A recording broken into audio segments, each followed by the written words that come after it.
Le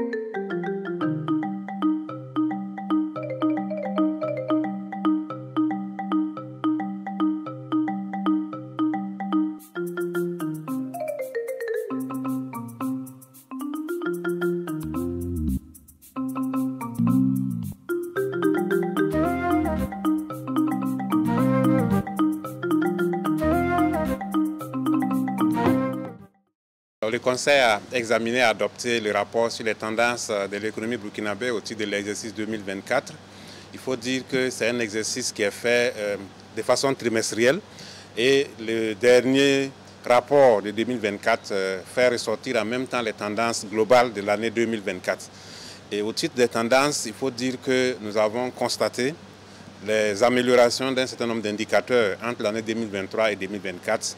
Notamment, si nous prenons l'indicateur lié à la croissance économique, le taux de croissance est passé de 3,6% en 2023 à 5,1% en 2024. Nous pouvons dire que c'est essentiellement dû à la bonne tenue du secteur primaire, notamment le secteur agricole, et dû bien sûr aux actions fortes et impactantes engagées dans le cadre de l'offensive agro-pastorale et halieutique et de l'initiative présidentielle pour l'agriculture. Donc cela a permis d'augmenter la production agricole et donc d'avoir un impact positif sur la croissance au niveau du secteur primaire. Au niveau du secteur secondaire aussi, il y a eu quelques évolutions et globalement, le taux de 5,1% reflète donc le niveau de l'économie au titre de l'année 2024. Et en termes de perspective, en 2025, nous tablons sur un taux minimum de 5,6%. Et dans un scénario optimiste, nous pouvons aller à 6%. Et naturellement, les efforts seront fournis dans ce sens. Mais sur ce point, le président du FASO a donné des instructions claires pour que des actions fortes soient engagées dans tous les départements ministériels, pour que les fruits de la croissance soient répartis de sorte que les personnes les plus vulnérables puissent aussi être touchées. Et dans ce sens, toutes les actions en cours, notamment les initiatives présidentielles pour la santé, pour l'éducation, et d'autres initiatives au niveau des différents départements ministériels devraient contribuer à faire en sorte de réduire les inégalités et aussi de faire en sorte que les conditions de vie des populations soient améliorées. Nous avons également examiné un indicateur important qui est donc l'indicateur lié au taux d'inflation. En fin 2023, le taux d'inflation était de 1,4% et en fin 2024, il est passé à 4,2%, ce qui dépasse le seuil tolérable de 3%. Donc nous pouvons dire que le niveau de l'inflation était élevé et donc des actions ont été prévues dans ce sens et ont déjà commencé à être mises en œuvre.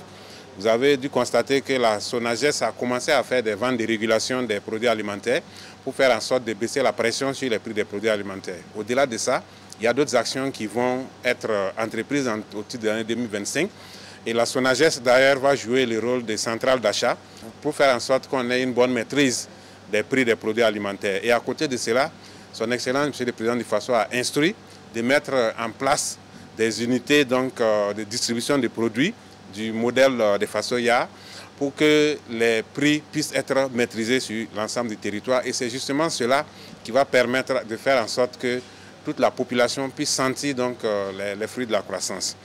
Et nous pouvons également noter qu'entre 2023 et 2024, il y a eu une amélioration des recouvrements en matière fiscale. Et une amélioration de 205 milliards entre 2023 et 2024. Et cela a permis donc d'améliorer aussi les taux de pression fiscale. Les taux de pression fiscale, c'est le rapport entre les recettes fiscales et la richesse créée à travers l'indicateur qui est le PIB. Et donc aujourd'hui, quand nous regardons donc ces taux, ça montre que entre 2023 et 2024, nous sommes passés de 17,2% à 19,2%. Donc il y a eu une amélioration et cela montre aussi que des efforts importants ont été faits au niveau des régies des recettes pour mobiliser davantage de ressources.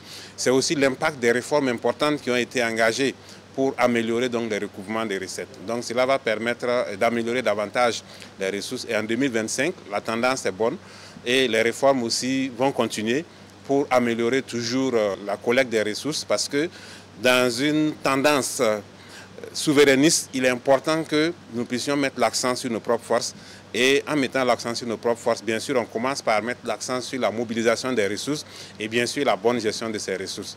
Donc nous pensons qu'avec tous ces apports, en 2025, nous allons avoir encore de meilleurs indicateurs et bien sûr les Burkinabés vont sentir naturellement l'impact de l'amélioration de ces indicateurs-là dans leur vie de tous les jours.